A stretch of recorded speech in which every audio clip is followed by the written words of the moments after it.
Halo semua, selamat datang kembali di my YouTube channel. Channel yang akan membahas seputar materi SKD seleksi CPNS tahun 2023, mulai dari materi TWK, TIU, dan TKP. Namun sebelum lanjut, jangan lupa klik tombol subscribe dan aktifkan juga notifikasi loncengnya, sehingga ketika ada video terbaru dari kami, ada notifikasi akan muncul. Pada kesempatan video kali ini, saya akan mengajak teman-teman untuk membahas kembali terkait dengan FR soal TWK pada hari yang ketujuh. Di mana video kali ini merupakan video yang ketujuh kami upload dalam pelaksanaan seminggu SKD CPNS tahun 2023. Di mana satu minggu pelaksanaan SKD, submateri TWK masih menjadi ancaman yang menakutkan bagi peserta SKD CPNS tahun 2023. Maka dari itu sangat penting untuk mencermati video yang kami upload pada kesempatan kali ini. Tanpa berbasa-basi lagi, seperti apa soal TWK pada hari yang ketujuh? Kita bahas mulai dari soal yang pertama. Soal yang pertama terkait dengan materi nasionalisme. Soalnya singkat, tetapi yang mengakibatkan hal yang membingungkan adalah pada opsinya, teman-teman. Karena dinyatakan antar opsi itu sangat mirip sekali, termasuk soal yang pertama ini. Dinyatakan bahwa salah satu cara merekatkan budaya. Jadi, merekatkan budaya yang tidak bertentangan. Yang tidak bertentangan dengan nasionalisme adalah, saya lagi, bagaimana merekatkan budaya yang tidak bertentangan dengan nasionalisme. Apakah opsi yang A, B, C, D, ataukah opsi yang E, teman-teman? Yang menjadi jawaban terbaik silahkan dipilih. Yang menurut teman-teman merupakan jawaban terbaik. Tetapi sebelum kita analisis satu persatu, teman-teman wajib kita pahami kembali bahwa konsep nasionalisme itu adalah mementingkan kepentingan bangsa dan negara. Kemudian menyampingkan kepentingan daerah atau kedaerahan, teman-teman. Maka ketika kita sudah memahami konsep dari nasionalisme, kita akan analisis satu persatu. Opsi yang A, membentuk ikatan kedaerahan. Jadi yang menjadi opsi A, ada unsur kedaerahannya mengakibatkan opsi yang A itu bertentangan dengan jiwa nasionalisme. Karena ada unsur kedaerahannya, teman-teman. Kemudian opsi yang B, membentuk komunitas budaya. Jadi komunitas budaya itu merupakan hal yang bersifat baik dan erat kaitannya dengan merekatkan budaya. Kita simpan dulu ya teman-teman, opsi yang B. Kalau opsi yang C, pertemanan kedaerahan atau pertemanan sedaerah, ini juga hal yang bertentangan dengan nasionalisme karena erat kaitannya dengan sedaerah. Kalau opsi yang D, teman-teman, menyelenggarakan acara pawai kesenian daerah. Jadi kesenian daerah ini yang mengakibatkan bertentangan dengan nasionalisme. Kemudian opsi yang E, menjaga budaya dengan sebaik-baiknya. Jadi menjaga budaya itu sudah sikap yang baik, tetapi tidak ada kaitannya dengan sebaik-baiknya yang kita hubungkan dengan nasionalisme. Menjaga, dan kalau opsi yang B, membentuk komunitas. Komunitasnya adalah salah satu sifat atau wujud dari persatuan yang erat kaitannya dengan budaya. Maka opsi yang paling tepat merekatkan budaya yang tidak bertentangan dengan nasionalisme, teman-teman, itu adalah opsi yang B. Sekali lagi, opsi yang B, membentuk komunitas budaya. Kita lanjutkan soal berikutnya, soal nomor 2 terkait dengan materi integritas yang dihubungkan dengan tokoh pendiri bangsa.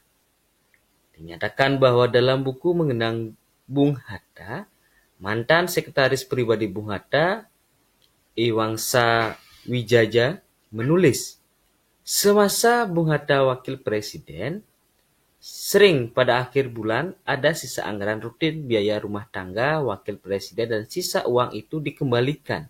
Sekali lagi, dikembalikan ke kas negara. Sejalan dengan prinsip hemat dan jujur Bung Hatta, tidak Rp1 pun uang negara dihamburkan untuk mengeluarkan atau untuk pengeluaran di luar kedinasan atau untuk kepentingan pribadi dan keluarga. Dari cerita tentang Bung Hatta di atas, sikap yang tercermin pada Bung Hatta adalah, sekali lagi,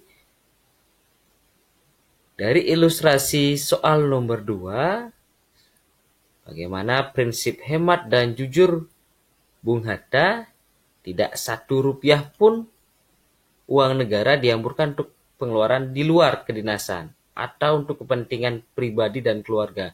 Ini adalah erat kaitannya dengan apakah opsi yang A, teman-teman, B, C, D, ataukah opsi yang E, yang sekiranya mencerminkan pada ilustrasi yang termuat di soal nomor 2, khususnya sikap Bung Hatta. Silakan teman-teman memilih apakah opsi A, B, C, D, atau opsi yang E yang sekiranya menjadi jawaban terbaik. Kalau kita cermati opsi yang A, menghargai uang negara, itu tidak ada kaitannya dengan integritas ya, teman-teman.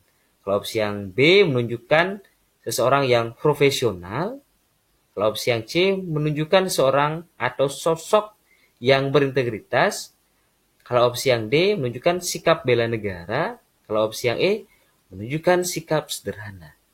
Kalau kita cermati, kata kunci bahwa jujur, kemudian tidak menggunakan Rp1 pun uang negara untuk pengeluaran di luar kedinasan untuk kepentingan pribadi, yang paling umum mewakili seluruh sifat Bung Hatta itu adalah opsi yang C. Menunjukkan seorang sosok yang berintegritas. Jadi berintegritas ini mampu mewakili dari jujur, kemudian prinsip hemat Muhammad Hatta. Sekali lagi, opsi yang paling tepat adalah opsi yang C. Kita lanjutkan soal berikutnya, teman-teman, soal nomor 3 terkait dengan materi pilar negara. Dinyatakan bahwa pada pasal 36 dalam Undang-Undang Dasar tahun 1945 dinyatakan bahwa bahasa negara adalah bahasa Indonesia. Kalimat itu menunjukkan bahwa bahasa Indonesia sebagai bahasa nasional memiliki kedudukan yang sangat kuat digunakan dalam urusan kenegaraan dan urusan tata pemerintahan. Untuk mendukung hal tersebut, sekali lagi, untuk mendukung bahwa bahasa negara adalah bahasa Indonesia, pemerintah melakukan upaya, itu yang menjadi inti pertanyaan soal nomor 3 ini, teman-teman. Apa upaya yang dilakukan oleh pemerintah? Apakah opsi yang A, B, C, D, ataukah opsi yang E, teman-teman? Kalau kita cermati, antar opsi yang termuat di soal nomor 3 ini sangat sulit untuk dibedakan. Ini yang mengakibatkan peserta SKD CPNS tahun 2023 kebingungan untuk memilih opsi terbaik. Karena setiap opsi itu dinyatakan dengan hal yang bersifat baik atau positif, teman-teman. Tetapi wajib kita pahami secara konsep bahwa terkait dengan pasal yang termuat dalam Undang-Undang Dasar, itu pasti akan diturunkan melalui peraturan yang berada di bawahnya. Termasuk Undang-Undang Dasar diturunkan ke Undang-Undang. Terkait dengan bendera, terkait dengan lambang, termasuk juga bahasa dan lagu, itu diturunkan melalui Undang-Undang juga, teman-teman.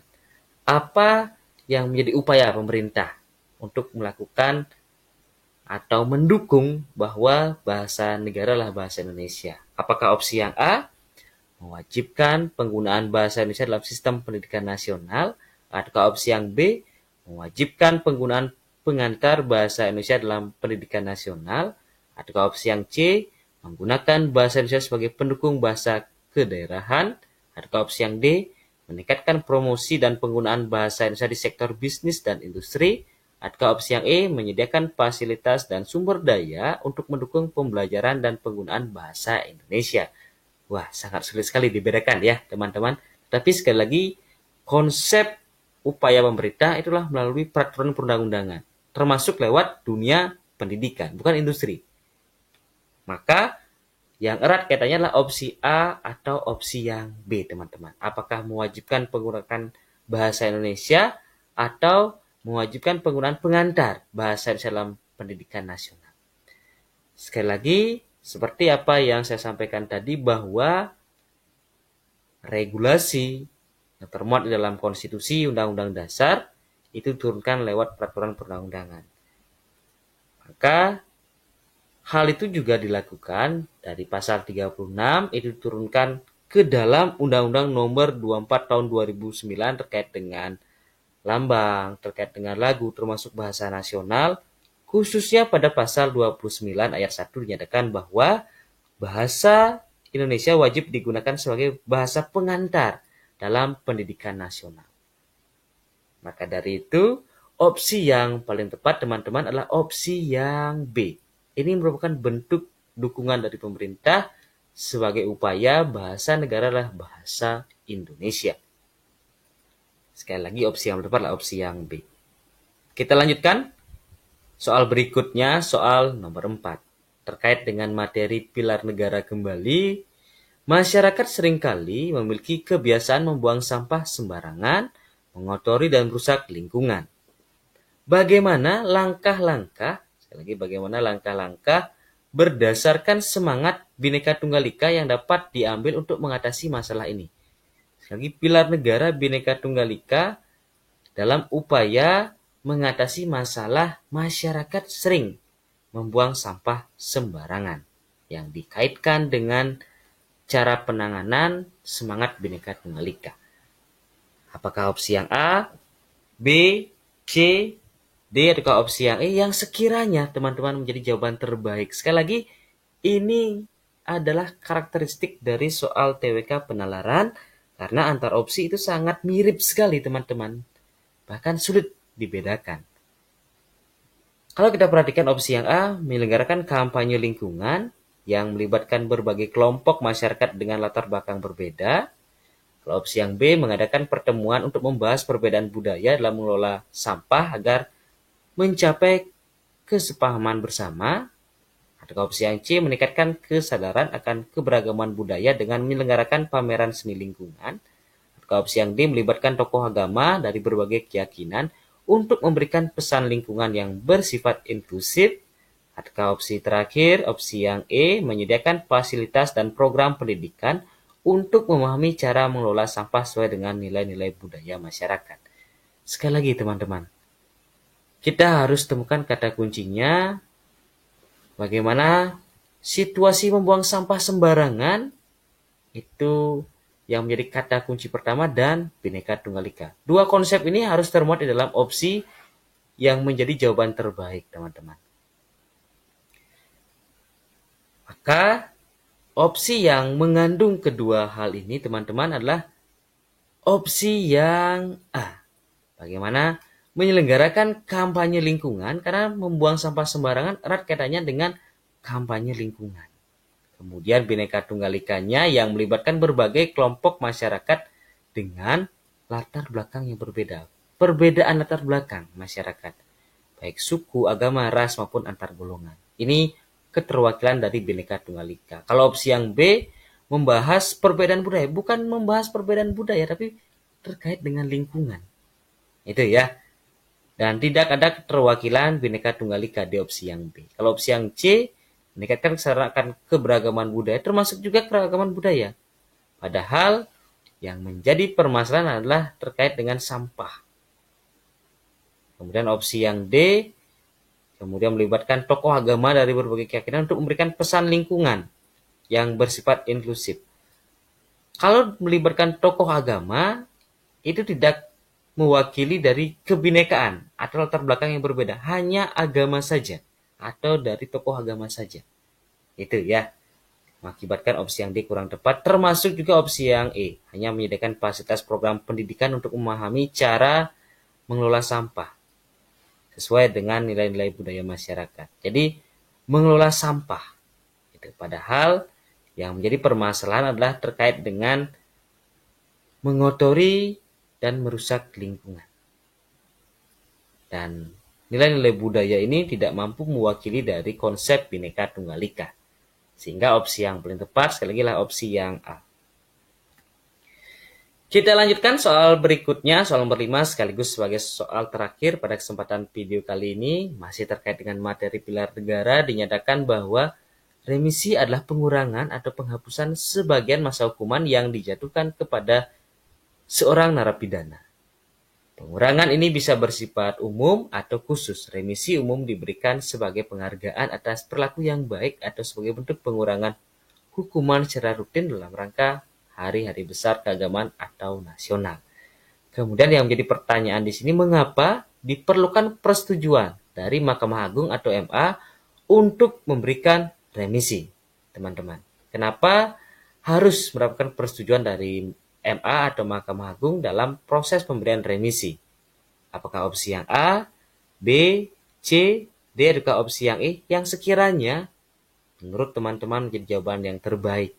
Kalau kita perhatikan opsi yang A, karena MA memiliki kewenangan penuh dalam urusan hukum dan keadilan di tingkat nasional. Dan opsi yang B, karena remisi melibatkan penilaian terhadap aspek-aspek hukum tertentu yang hanya dapat diberikan oleh MA. Ataukah opsi yang C, karena MA bertanggung jawab untuk mengawasi pelaksanaan remisi agar sesuai dengan prinsip-prinsip keadilan. Ataukah opsi yang D, karena remisi seringkali melibatkan aspek-aspek hukum yang kompleks dan memerlukan otoritas tinggi atau otoritas tingkat tinggi untuk menilainya. Dan opsi yang terakhir, karena persetujuan MA diperlukan untuk memastikan bahwa remisi diberikan secara adil dan sesuai dengan peraturan hukum yang berlaku. Wah, sangat sulit sekali dibedakan, teman-teman. Karena antar opsi menyatakan hal yang bersifat baik semua. Tetapi, satu hal yang perlu dipahami terkait dengan persetujuan dari Mahkamah Agung untuk memberikan remisi sebagai upaya untuk memastikan remisi yang diberikan itu sudah dilaksanakan secara adil, termasuk juga sesuai dengan peraturan perundang-undangan, teman-teman. Maka opsi yang paling tepat adalah opsi yang E. Karena persetujuan MA diperlukan untuk memastikan bahwa remisi diberikan secara adil dan sesuai dengan peraturan hukum yang berlaku. Baik teman-teman, itu tadi bagaimana pembahasan MR soal TWK pada hari yang ke-7. Semoga pembahasan soal ini memberikan manfaat bagi pejuang CPNS tahun 2023. Sekali lagi, jangan lupa tetap dukung channel ini agar terus berkembang dan membagikan hal yang bersifat baik sebagai upaya persiapan teman-teman dalam mengikuti pelaksanaan SKD CPNS tahun 2023 dengan cara klik tombol subscribe, aktifkan juga notifikasi loncengnya, like, komen, dan share video ini sehingga banyak mendapatkan manfaat dari video yang kami bagikan ini. Tetap semangat teman-teman. Sampai berjumpa di video kami berikutnya. Terima kasih.